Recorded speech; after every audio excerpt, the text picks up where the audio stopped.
Ladies and gentlemen, welcome back on into the Blue Collar Psychiatrist. In the past, I have made several references and several videos regarding where you stand on that totem pole of social/sexual desirability. We have talked about that, but I came into a part of the city where I'm living now. It's an adjacent city, but it's a place where I had practiced psychiatry in the past. The place where I saw patients part of the time was in a particular hospital. And this hospital had a doctor's dining room. And I quickly sized up the situation because I had experience with this kind of thing in the past. Here was the scenario. I would come and sit down. Nobody would say anything to me.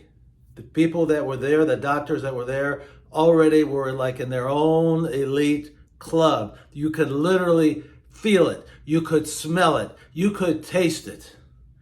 And I felt this way almost as soon as I got in there because there was no curiosity about who I was and what I was doing there. And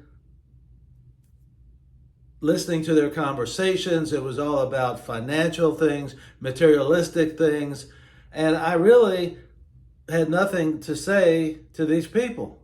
I could just feel their coldness. I could literally feel that I was excluded. Not necessarily on purpose, but just because it's just the way things are. If you were not a member of that little clique, then you were an outsider and you, in their opinion, did not deserve to be included in that clique. Now remember, I had had serious situations like that in the past, and my friend Bernie, who you will remember, was in the same city where I was.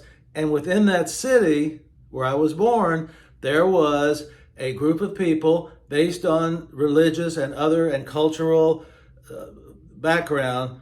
They were together. Everybody knew everybody else. They gauged you on how much money that you had and what your perceived social standing was. And if you were not accepted into that clique, you had no business there. You could not break into that clique.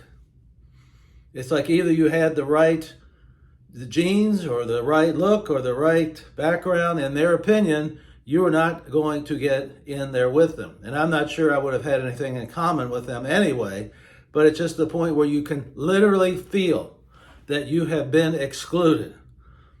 My friend Bernie, and I told you about him before in another video, saw that there was nothing for him there. He also was similar to me in where he stood on that socio-economic totem pole. And after high school, he left. He went to a college 100 miles away. Went up there, met a girl, married her, and later had children. I can guarantee you, if he wanted to stay in that religious/cultural group in his city of origin, which was mine, he would never have found a wife. That is for sure. In fact, he married out of his religion in order really to find someone to be with, because he was rejected, he was called names, he was just an outcast. Now, I would call a silent outcast. Nobody, at least to my face, called me a name, or I was not aware of any of that, but you knew that you were excluded. They didn't want any part of me or people like me. So that is experience that I had had with the same thing. It repeats itself wherever it goes, whatever the source might be, whether it be religious, whether it be cultural, whether it be athletic ability, whatever it might be, it's the same. You, in this case, me, feel excluded. And again, it happened today. It didn't happen today, but I passed by the hospital that I originally mentioned. And I thought back to those days. And now I've heard through the grapevine that group has totally broken up, that one group is suing another group, and the whole group has broken up. So you see, what did they gain in the long run? Nothing. Absolutely nothing. And this is what I'm telling you. What does this mean to you? You have every right to say, okay, what's in this for me? And what's in it for you is the lesson. And that is this. It could be whatever it might be, whether if you feel excluded and you get the lay of the land as to why you're being excluded. If you get to that feeling that you're being excluded, you have no reason to stay there. You can stay there and suffer, but you're not going to have a very good social life, and it's not very good for your self-esteem to feel like you're excluded. Now, when I got to that town, the town where I'm in now, I looked at that time there was like a phone book, and I got a map out, and I put a pin in every place where there was a psychiatrist. And I wanted to go to an area where they had a dearth of psychiatrists. And I wanted to get away from the area where this clique resided and practiced. And I went there, and I was surprised, in a way, pleasantly surprised, to find out that there was nobody who belonged to that clique that I had been talking about, the people who had excluded me. I was accepted. I was treated very nicely by everybody at that hospital and all of the doctors.